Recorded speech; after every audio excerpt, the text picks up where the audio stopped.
Joey. Ang tunay na pinagmamalaki ng EAT. Marami kaming microphone! Grabe! Oo. 18, lahat sila may mic.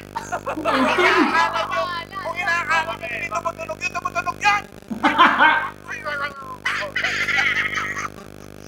Aabangan ko yan, level up na ang kantahan. Kaya mga hindi lang yan. Lahat ng nandito ngayon makakapag-uwi ng isang microphone. Grabe pa tama kay Vice ganda, no? Mga Kadabar Gods, mga kakwela, mga kabiyaya, please subscribe and share and like to the channel Boy Sardinas TV.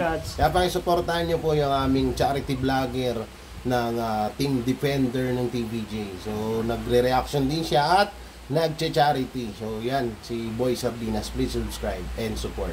Thank you mga Dabar Gods. Peace. Peace.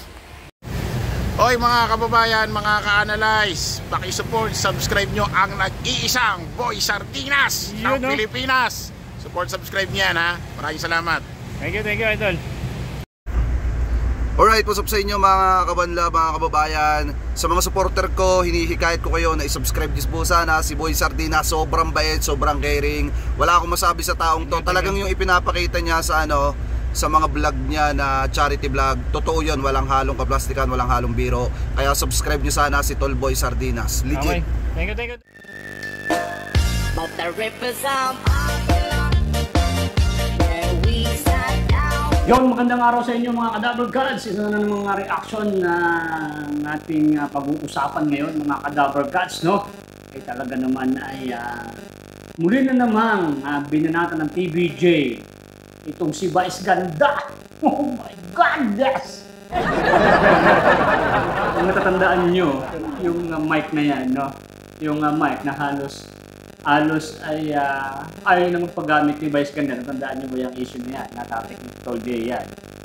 So, marami pag-uusapan yan. At ito muna yung araw ngayon, ha? Mga Kadabar Gods, ito muna nga araw ngayon. Tingnan natin, silipin nga natin kung maganda-ganda ba ang mga views sa online itong mga kalaban, no? Itong mga kakompetensya lang, huwag ng kalaban, no? Umpisa natin itong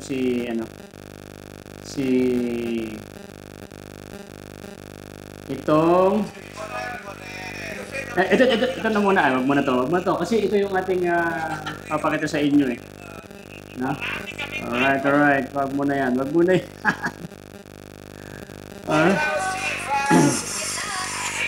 Tingnan nyo guys, tingnan nyo. Hindi makita.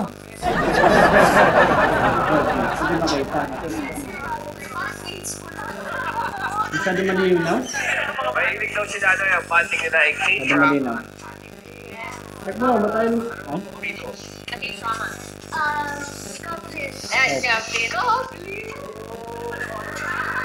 Makita. Ito. Tingnan na natin. Para makita niyo ha. Ito, saglit pa lang to mga Kadabar Gods, no? Tingnan niyo ha. Yun o. 38K. Ay, dali. Ito na to eh. Ayusin mo. Ito, ulitin natin. Ito. 58K sa At 53 yan, 53. Sa TVJ, no? TVJ yan, mga idol. Ano, no? Parang ganda ng mga girlfriend ko. Hindi pala. 54K. Oh my goodness. Shoutout po sa mga nagko-comment yan, baka nandyan kayo. Shout out po sa inyo lahat dyan. Merong dito, merong basher dyan eh. Basher. Pinapalpal natin na guys, no? Pinapalpal natin yung buset na basher dyan. At tingnan nyo naman itong kabila, ha? Tingnan nyo. Ito naman. Showtime, 38K. 38K. Alright. Wala, nilalampaso talaga, no? Okay. At mamaya guys, meron pa akong papakita sa inyo. So, ito. Wait lang ha. Excuse me! Ito. Ito, pakinggan nyo to ha. Itong si Vice Ganda, kontik na naman makagawa ng kasalanan. Malapit na nga silang, ewan ko kung sinusulit lang ni Vice Ganda na mawawala mo na sa ere o inaasar niya lang talaga si Ma'am Lala Soto, no? Ang lupit nito eh, tinan nyo ha, wait lang. Tinan nyo ha, ang lupit nito eh. Yan, ito naman. Ay guys, hindi pala dito yun, dito ba yun? Yan ha.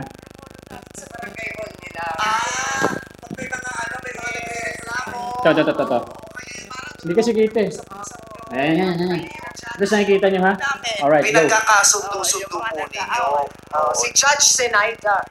Friend, sa barangay, ano pong barangay nyo? Karuhatan. Barangay Karuhatan. Eto mga taga-Karuhatan dito.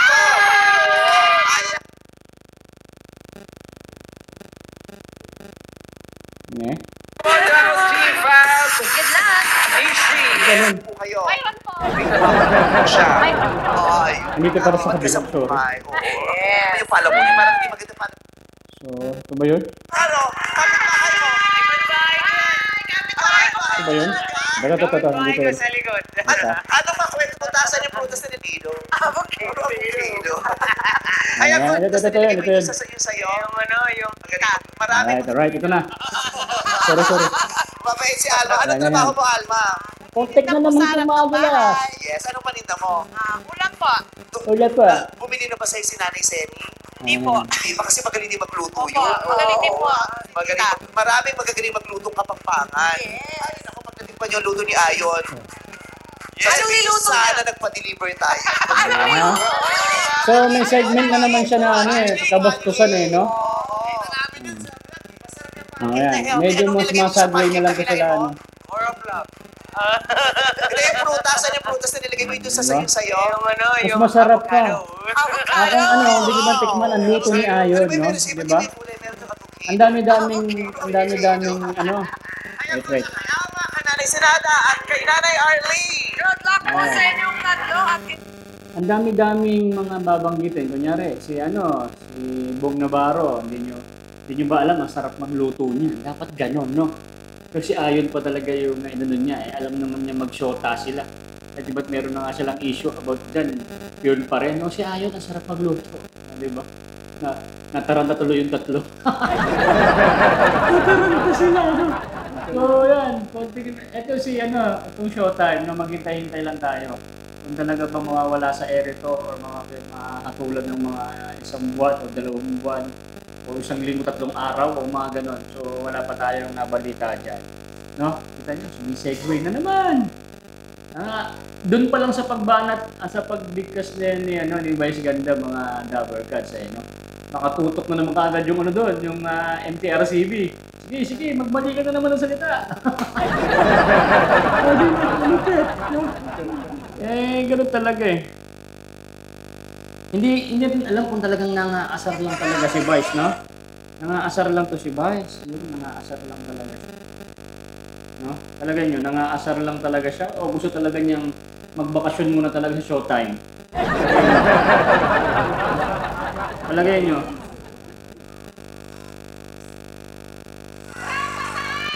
Tapos ito, din, medyo mahataw din sila. Yan, no? Kung medyo matatagal-tagal, pumalo sila ng 43,000 views. No? Ang ganda na rin ng views nila. Talaga pumapangalawa talaga sila sa TVJ. Minsan aangat yan din. So, konting-konti ng diferensya. So, maganda naman din yung ginagawa nila. Nakapagpasaya, nakakapagtulong. Kaso, ang ating point dito, mga Kadabber Cats, is yung bantayan natin yung mga issue ng mga ginagawa nila. Kasi, ang dami na ng penalty. Ang dami na ng mga sinasabi na hindi dapat sabihin sa noontime show. Diba? So, tutok yan. Alam nyo ba? Nakita nyo naman, di ba? Ang daming mga TV, ang MTRCB. maraming nakatingin na mata dyan. Kaya itong pagsalita ni Vice Ganda na yan, ay alam nyo, si Ayon, ang sarap magluto. Diba? Alam nyo naman, mga green-minded, maraming green-minded sa Pilipinas. Doon pa lang ba't hindi mo lang si Jong, hindi ka ba kumakain sa bahay nila? Diba? At si Ayon pa, icing na naman ng ang sarap na naman ng icing. So mamaya pa tayo doon doon sa banat ni PBJ. So ito patin na natin. Ito.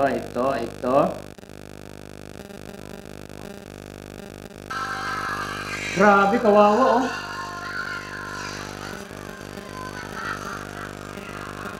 633 views.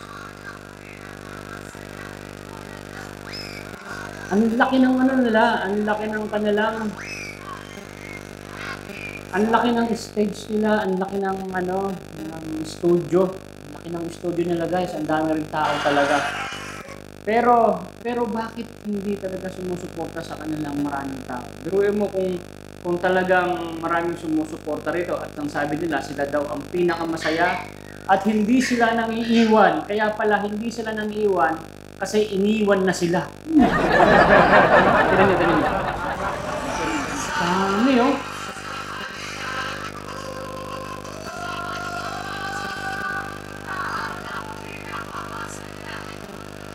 lahat ng pinakamasaya at bulaga.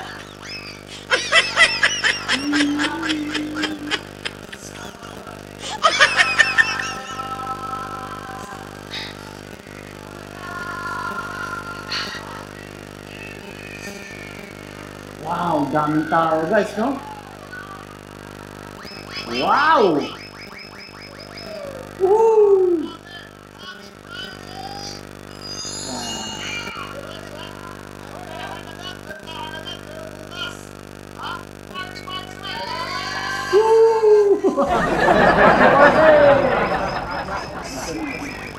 Grabe, 681 views. Ang dami rin talaga nanonood sa may Siyempre, pag malaki ang mo, sandali lang guys, may tumatawag lang. Yan guys, pasensya na, may tumawag, yung tinutulungan ko ng mga dwarfs. Tumawag sila at gusto na lang umuwi ng sama. Kasi sobrang hirap na sila dito. Yung pamilyang mga dwarfs, napadala tayo ng pang-upa nila out of video. Ngayon, gusto na lang umuwi ng sama. Sabi ko, iba-vlog ko sila kasi ilan silang uuwi? 4. So, magkano pumasahe, papuntang Samar sa barko. So, okay lang muna yan. So, sana mapanood niya. At sana mapuntahan ko sila at mapauwi ko rin. Kasi alam niyo naman, si Boy Sardinas, ang dami ng mga napauwi sa probinsya. So, okay, balik tayo din. Hey, alright, tinan nyo naman. Tinan nyo guys, ang daming nanonood, ang daming mga kababayan natin nasa loob ng Itbulaga, itong generic Itbulaga. Masaya naman talaga.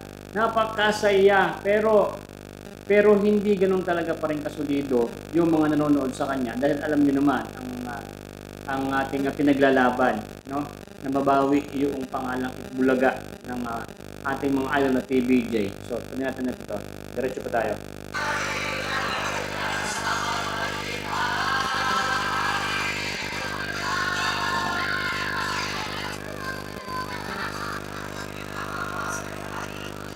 Napakasaya.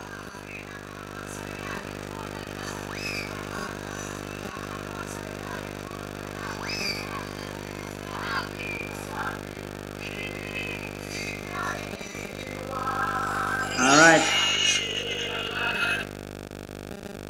Ang sarap sanang pakinggan ng Itbulaga kung sila Tito Vic and Joey ang nagsasabi ng Itbulaga, di ba? Yun naman yung pinaka mission ng TBJ Defenders, kami mga defenders at sa lahat ng buong sambayan ng Pilipinas na ang dapat sumisigaw is ang ating mga idol na si Tito Vic and Joey, Itbulaga. Ngayon sila ang sila ang gumagamit, Sila ang gumagamit.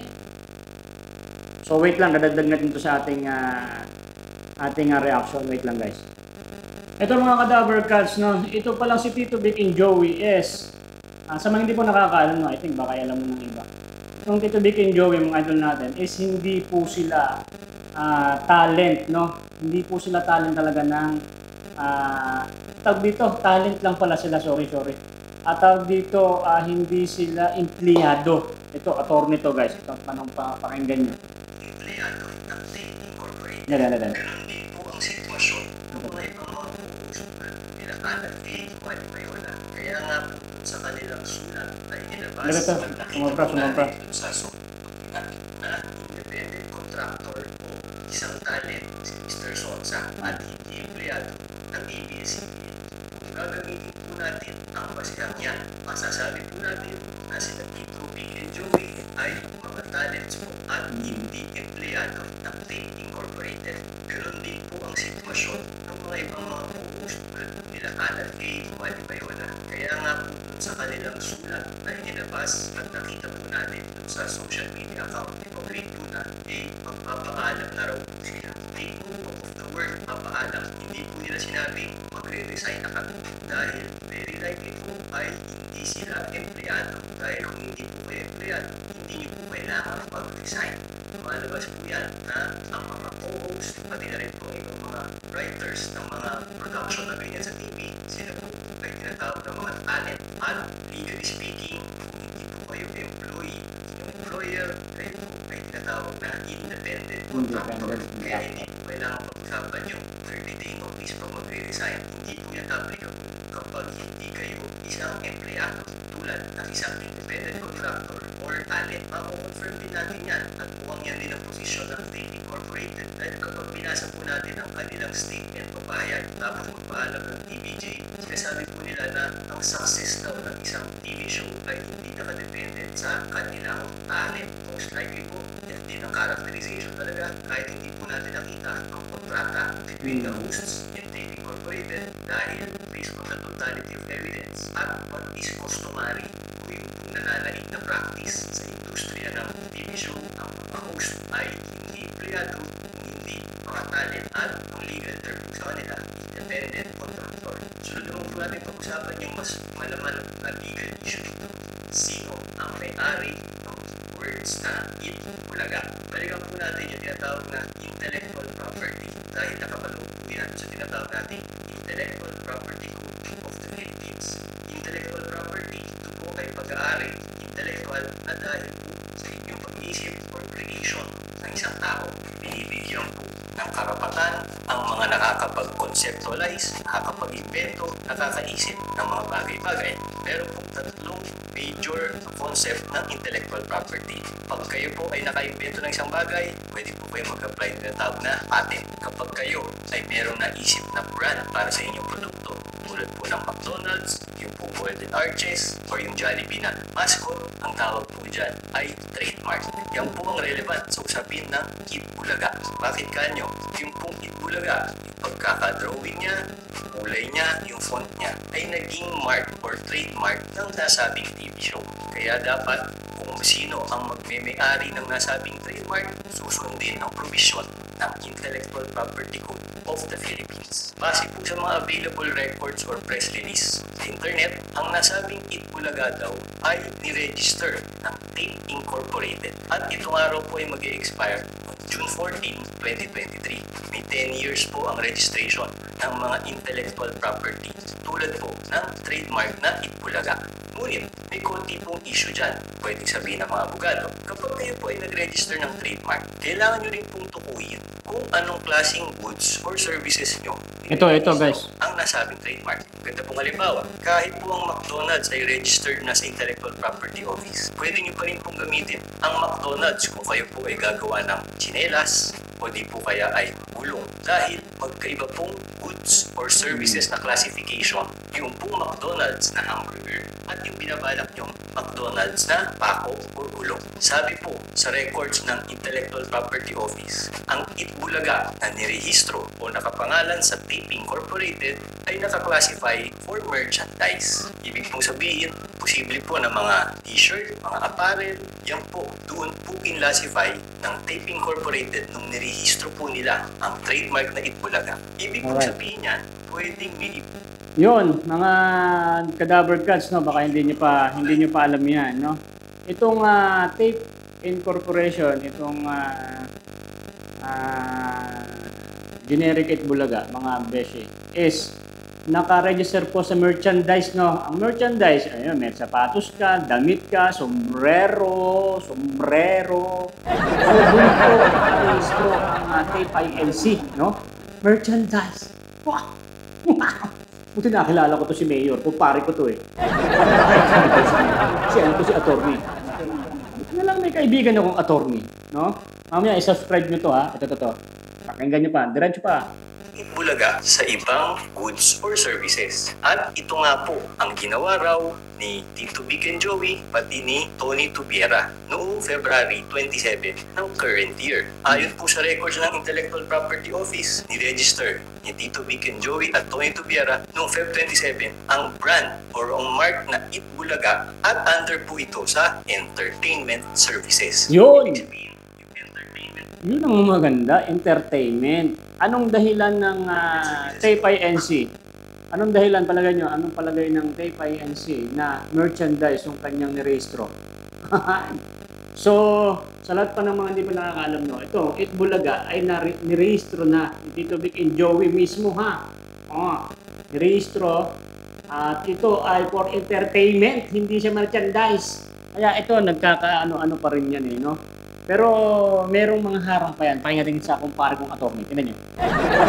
Classification saan nire-rehistro ng nasabing mga aplikante ang brand or mark na Itbulaga. Sumunod din po si Joey De Leon na nag-apply din po bilang kasunod ng pagrehistro ng TVJ. Pending pa po as of now ang nasabing application dahil nga po may prosesong involved pagdating po sa pagrehistro ng trademark. Diyan po tayo susunod na konsepto. Ganun ba kabilis ang pagparehistro ng trademark? Hindi po. Dahil meron din pong mga requirements yan. Sa dinami-dami pong requirements, meron po tayong tutukuing dalawang bagay. Una po dyan ay ang requirement na merong declaration of actual use. Bakit po may ganyan attorney ng declaration of actual use? Akala ko po ba sabi nyo, kapag naisip o nagawa na, pwede nang irehistro. Tama po yun, pag naisip nyo na. Pero kailangan nyo patunayan na kayo ang unang gumamit ng nasabing mark or brand. Dahil may mga magsasabing ako nauna o siya nauna, titingnan po through an affidavit kung kailan ginamit ni A ang nasabing mark para patunayan na siya ang may priority in right of registration kaysa kay B. Requirement po yan, kaya magkakatalo po dyan kung sino ba talaga ang unang nagsabi o gumamit ng words na Itbulaga. At tulad po na nabanggit natin kanina, hindi po porket nagrehistro kayo ng words na Itbulaga, ibig sabihin inyo na ang Itbulaga dahil kinakailangan yung tukuyin kung saan yung nire-rehistrong goods or services. Alinsunod po to doon sa tinatawag na NIS classification. Ito po ay parang convention or treaty kung saan pag magre-rehistro ng trademark, hindi lang po sa Pilipinas, kundi sa buong mundo, kailangan mong kunin sa ang particular classification dun sa NIS classification nyo, nire-rehistro ang nasabing trademark. Kaya dyan po ang mga malamang na pagtutunggalian ng mga abogado if in case magkaroon po ng issue kung sino ba ang may-ari ng mark na Itbulaga. Mahalaga po yan dahil alam po natin, sinusundan po natin ang Itbulaga. Kung kayo po ay follower or nanonood, hinahanap niyo po yung Itbulaga. Ang tanong, sino ba ang may legal right to actually use the words Itbulaga sa kanilang TV show? Punta naman po tayo sa posibleng third legal issue dito po sa usapin ng paghihiwalayan ng TVJ at ng Tape Incorporated. Dahil nga po merong posibleng magkaroon ng panibagong TV show, paano pag nagkopyahan yung mga TV show segments or games? Guys, ito. Legal basis ba to? Pwede ba to, attorney? Sabi ng Korte Suprema, ang mga concept o format ng shows ay hindi basihan para maging basis ng copyright o yung nakaisip ng concept or format ng show. Ano po ibig sabihin yan? Di po ba sa mga TV shows, ang pinakasikat po, yung kinalakihan po natin, yung parang pera o bayong. Yung pong contestant ay mamimili between the offer ng host at yung bagay na hindi niya alam na tinatakpan ng bayong or ng kahon, isang puri po yan ng concept. Maaari ko bang gayahin yan ng ibang TV show? Samantalang di po ba dapat parang copyright yan kasi naisip ko yan tapos gagayahin ng ibang tao? Violation ba yan ng copyright? Kapag ba si TVJ gumawa ng TV show at meron silang mga segment doon na pareho doon po sa iniwan nila sa Channel 7. Violation ba yan ng copyright ng Tape Incorporated? Sabi po ng Korte Suprema na ang concept or format ng mga shows ay hindi daw po copyrightable or protected as a copyright. Para po dun sa mga may kontinidad. Yun, kita nyo mga cadaver cats, no? Kaya naman po pala sila ay gaya ng gaya. Excuse me. Gaya ng gaya sa mga content ng ating cadaver cats, TVJ, is ala naman pala tong walang kaso to mga cadaver cats, no? Wala itong hindi ka makukulong or hindi ka mapapahinto kasi nga ayon sa Korte Suprema, sabi nga ng kumpare kong abogado, no? Makinig tayo diyan. Kumpare ko yan eh. Inaanak ng anak kong bunso yan eh. No? Yan. Si Attorney Gio Nid, lawyer. Ano? Gio Nid. Ay, kumpare ko yan, men. Ano ba? So, kahit magpero ba yung lahat ng mga mako-content at lahat ng naiisip ng Itbulaga na branded itong TVJ is pwede pong gayahin nitong mga walang utak ng generic Itbulaga, no? Naiisip eh. Mahina kasi kukote. Mahina ang kukote kasi nitong generic. Kaya manggagaya na lang sila sa original na Itbulaga. Kasi nga, mahina nga sila sa kokote. Diba? Kung malakas ang mindset nila at malakas ang kanilang mga utak or mas malaki sa yung malaking utak. Siyempre, pag malaking utak marami na iisip din eh. Pero kasi mga segment nila na sa kanila lang na hindi katulad ng totoong Itbulaga, yung TVJ. Yun ang pinakamalupit doon. Kaso, ginagaya talaga nila, no? Ginagaya. So, ayon sa aking kumpare na si Attorney Gio, is wala pong kaso yan, no? Ayon.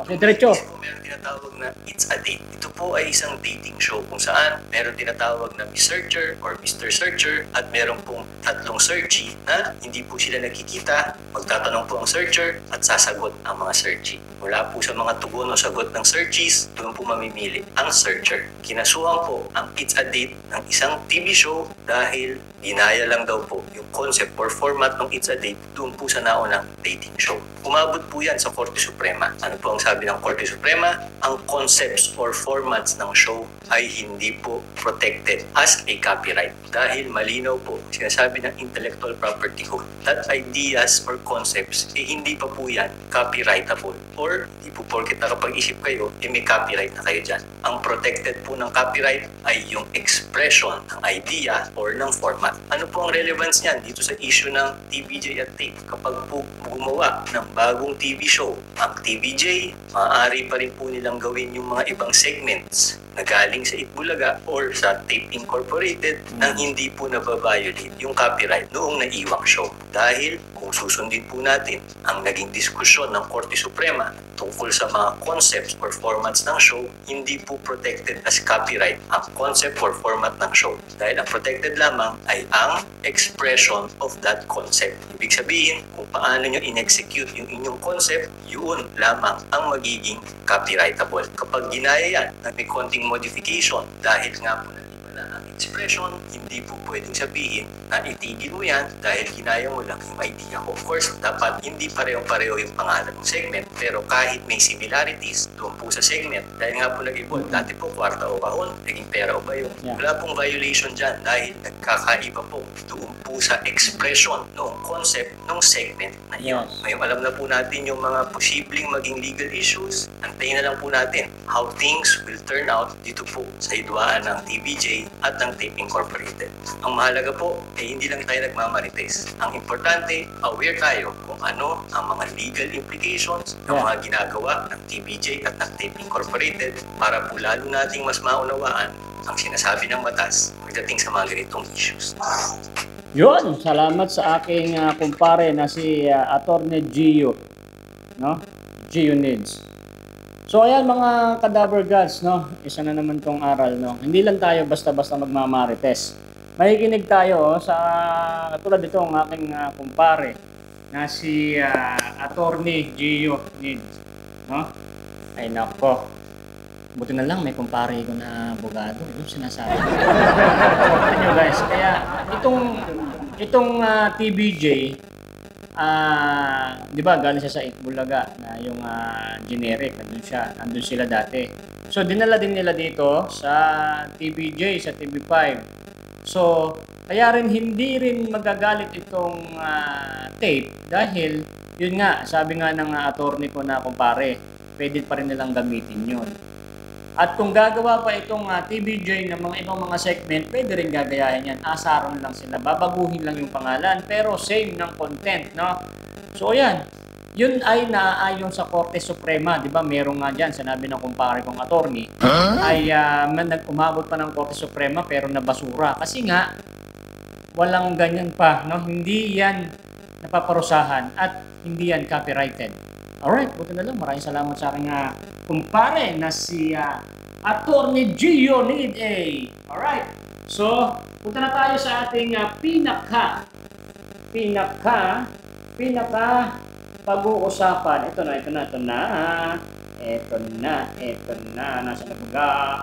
Nasaan na ba?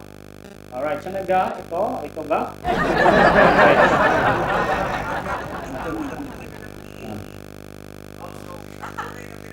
Ito. Marami kaming microphone! Ito. Ano? Wait. Ito. Marami kaming microphone!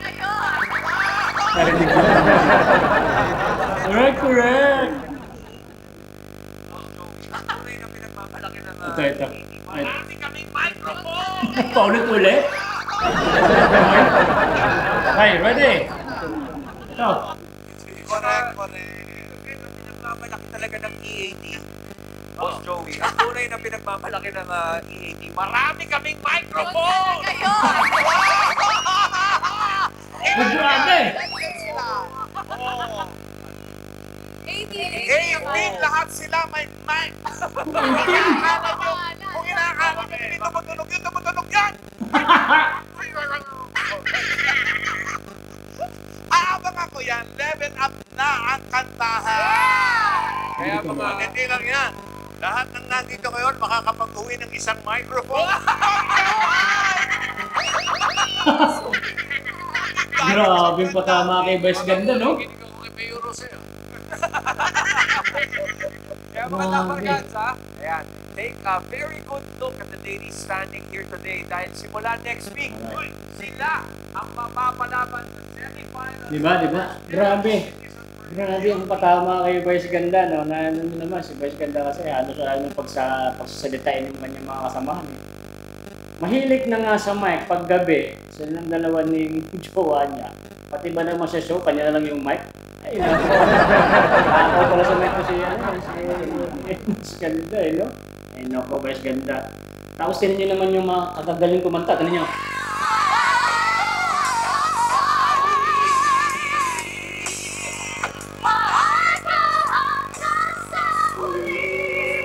Diba? Hindi tayo makakapira tayo dyan. Ayan nyo.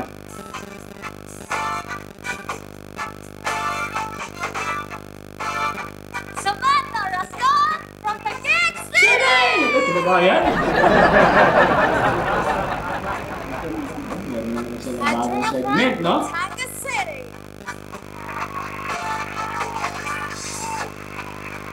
Chinatown from San Mateo Rizal! Diba? Ang saya talaga dito guys, napakasaya. So ayan dyan na lang. Alam niyo ba yung saya dito sa Itbulaga, kung makapunta ka lang dyan, yung naramdaman naming TBJ Defender nung nakapasok kami doon sa TBJ Studio, yung pagtunog pa lang ng sounds, yung pinakakanta, yung theme song, kikilabutan ka na agad. Tapos pagpasok ng Tito Vic and Joey doon sa paglabas doon, punta doon sa may stage, ay naku, grabe, napakasaya. Maliit man yung kanilang studio, hindi katulad ng generic Itbulaga, pero yung suporta, kahit maliit lang ang TBJ, maliit lang yung studio, grabe naman ang suporta. Kahit hindi mga nakaupo, nakatutok sa TV, nakatutok sa cellphone, nakatutok sa Facebook, nakatutok sa YouTube, andun ang suporta. Sila nga, malaki ang kanilang studio, malaki at marami din silang tauhan, ang daming upuan, walang sumusuporta. Kung siguro, mas maganda, ibalik na talaga yung Itbulaga na name. At baka sakaling masusuportahan din kayo ng ating mga babayan. No? Itong sila Vice Ganda, maganda rin kanilang mga views, maganda rin yung ratings. Kaso, malapit na sila. O I think, kung tuloy yung mahinto sila sa show, ayun natin hindi alam. Kasi si Vice Ganda kasi, ay maano talaga yung bunganga, parang kanto girl, no? Kasi parang ano lang naman yan eh. Si Vice Ganda, hanggang ngayon, hindi niya pa rin naiwasan yung pagiging kekay, mga ganon, kekay. Kung doon kang gusto mo mag-kekay ka, doon ka sa bahay mo, doon ka sa Facebook mo, doon ka mag-live, doon ka sa YouTube mo mag-live, magmura-mura ka doon, pwede. Kasi sa TV show, bawal. Ayan, sabi mo, luto na naman ni Ayon, masarap. Diba? Kontik ka na naman. Ay, nako. So guys, nandito na lang itong ating reaction video. Sana gusto niyo itong reaction ni Boy Sardinas. Panibagong kaalaman sa kumpare kong attorney. At kung gusto niyo kunyari, meron kayong kaso.